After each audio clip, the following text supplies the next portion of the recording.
Lent is the 40 days leading up to Easter, and for Christians it's a time to really sort of focus on yourself again. It's like a time of personal development, to really take account of where you're going right, where you're going wrong, to try and make a change.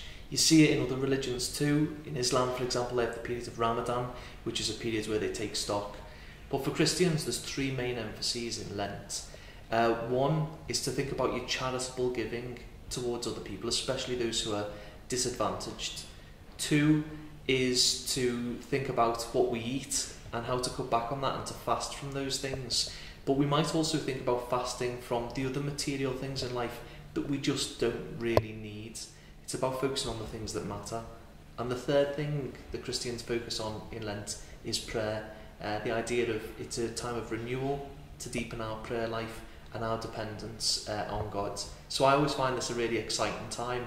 It's the time that I normally give up beer and chocolate and cut back on meat as well, which normally would seem like a sad thing, but actually I find this a very renewing period. So one of the important things about Christian disciplines is that it's not just about ourselves. That actually if we're going to give something up, we should give something up for a purpose.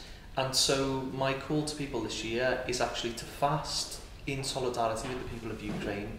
Pope Francis this week has asked people to fast in solidarity with people who need it most. And so in our own lives as Christians, I think that it's really important for people to unite what they're giving up here in a very practical sense to help people in the Ukraine.